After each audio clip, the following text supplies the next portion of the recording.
Because when I want everybody to be on parity. If it's two, one, three, whatever, and I don't want somebody to be able to step out. Yeah, family, that's all I want. On that issue. Okay, members, it's a little past 9:30. Glad to see we didn't have any problem getting a quorum this morning. I appreciate you being here. We'll have the clerk call the roll, please. Senator Butler. Here. Senator Figures. Senator Gudger. Senator Hatcher. Senator Hovey. Senator Price. Here. Senator Shellnut. Senator Smitherman. Here. Senator Stutz. And Senator Chasteen. Okay, we have a quorum. Clerk, call the first bill. Senate Bill 183 by Senator Hatcher. Senator Hatcher. Thank you, Mr. Chairman and committee members. This bill, Senate Bill 183, is seeking to maintain the concept of virtual schools by providing students with the ability to test remotely, thereby assuring the full comprehensive learning environment, which is expected of a virtual educational experience. I spoke with Superintendent Mackey on yesterday. We had a good conversation about a couple things that we will talk about after today's meeting that will perfect even better this bill. But Stride K through 12 has done a really good job of helping us to move towards really having some success stories with virtual training. And that's since we put together, in I think 2015, this body made it necessary for us to put programs in place for online learning. So the problem now was that, we're at a point now where the addition of tests and practice tests, with the requirement that these tests be administered in testing centers, these physical centers, created a hiccup for being able to continue what I think is a comprehensive virtual experience. And this bill seeks to resolve that, to remedy that issue. Senator Hatcher, I have a question. Some of the other members might have one, but currently, how do these virtual students test? Or do they test in centers? Is that what you just? They're having to go to the centers. And the burden of going to some of those centers for a lot of these young people who are committed to the virtual experience is you drive in and then they may be there all day. It's the technology now exists. That was necessary until now. The technology does exist to allow these students to and test takers to take these tests remotely with remote testing proctors. And the good thing is that the Department of Education was already moving in that direction in terms of being able to put together this testing. I think they're at a point now where the current contract with DRC is probably running out, and then they will do an RFP, and this technology will be in place. But this is a good step forward to go ahead and make that happen, because, Stride is willing to do what they need to do as well in order to make this testing remotely a possibility. Okay. The members, Senator Stutz. Thank you, Mr. Chairman. Do you have any data on the academic performance of the students that are involved almost exclusively, other than testing now, in virtual education? Oh my goodness. One of the things I was looking at on last evening, with the Alabama Virtual Academy, and I'm looking at the 2017 graduates. This is 498 graduates. So these are some stats from last year's class. 54 of those graduating students with over a 3.5 GPA on 4.0 scale. 52 are seniors and 2 are juniors, and they have enough credits to graduate with that particular cohort. That graduating class has accumulated $368,000 in scholarships. And one of those graduates, who's a valedictorian, who will attend, or who attended rather, the University of Alabama Early College.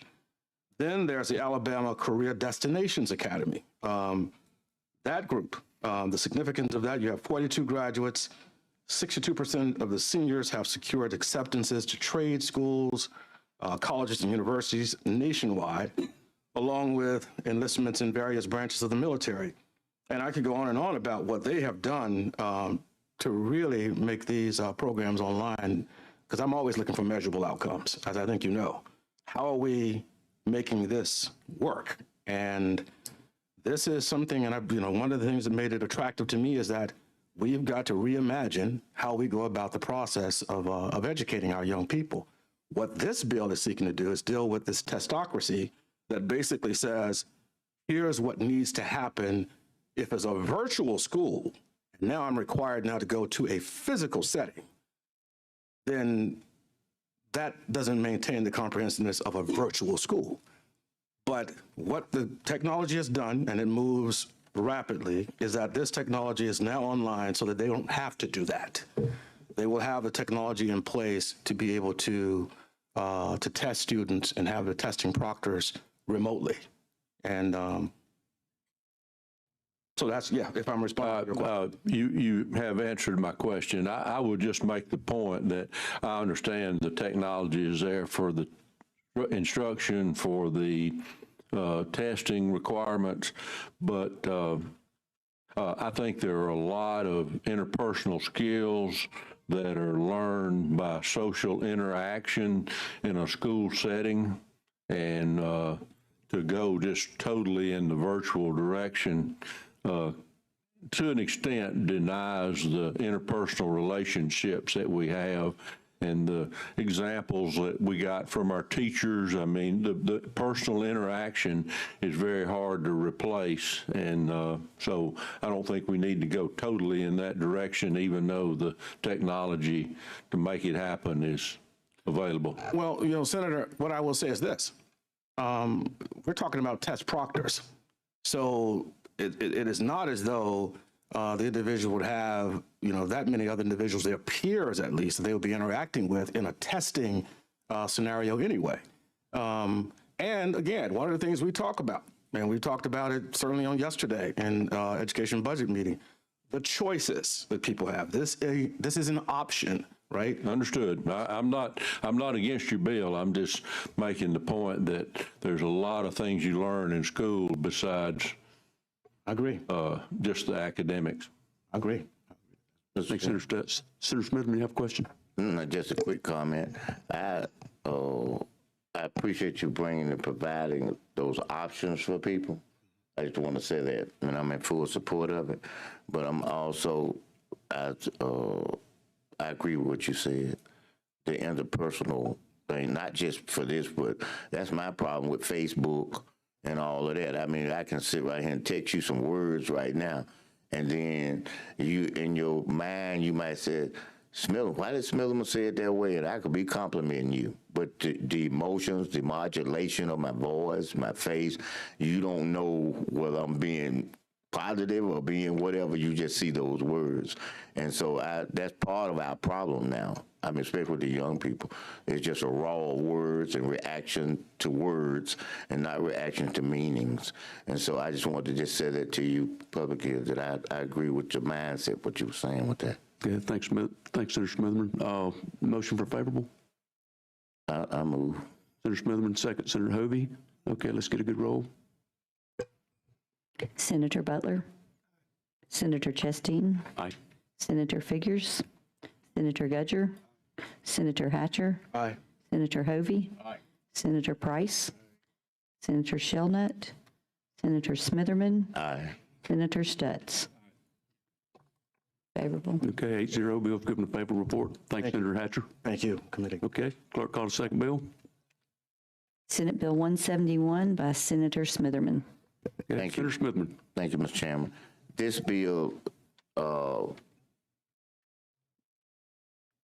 requires a Class 1 municipality, which is really, at this point, the city of Birmingham Board of Education, to provide the necessary information, and in their list of schools that you can go to, like you coming out of a failing school or Accountability Act, you coming out through that way, to list the Magnum schools that's in that system, if there are schools that are not failing schools. And that's what it does in our system. It only affects Birmingham, but it does that. We got some problem with it. It's It's not board problems, it's not superintendent problems, it's athletic director problems. So I just thought I'd tell you what it is so you understand. They lobby with the board, just don't put them on this list. And if you mirror the federal law says that when you come out of a failing school, if that system as a school is not failing, you're able to apply. It doesn't guarantee that you're going to be in there, but it's listed and apply. Where in this particular case, they don't even list it.